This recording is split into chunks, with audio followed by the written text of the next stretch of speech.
ในวันที่19มกราคม2019ที่ผ่านมาคณะนำแขวงไชยสมบูรณ์พร้อมด้วยองค์การแผนกการอมข้างแขวงไชยสมบูรณ์ไปอวยพรบรรดาปมยามทหาร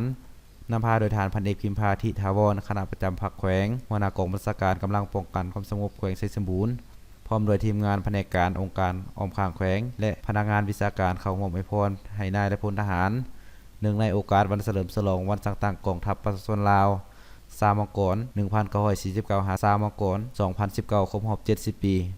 ในโอกาสเดียวกันนี้ก็ยังได้มอบเครื่องอุปโภคบริโภคให้นายและพลทหาร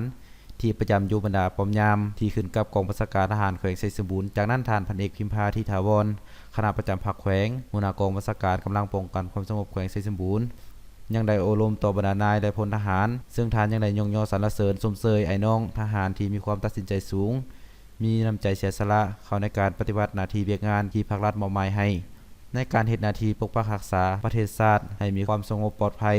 จากนั้นท่านพันตรีทองไม้หัวหน้าป้อมน้ำแดงขึ้นในงานสภาพการความเป็นมาโดยย่อและรับคำโอวาทพร้อมทางกล่าวคำขอบใจต่อคณะนำที่ได้มาอวยพรพร้อมโดยพนักงานองค์การทุกภาคส่วนที่มาอวยพรและมอบของขวัญในครั้งนี้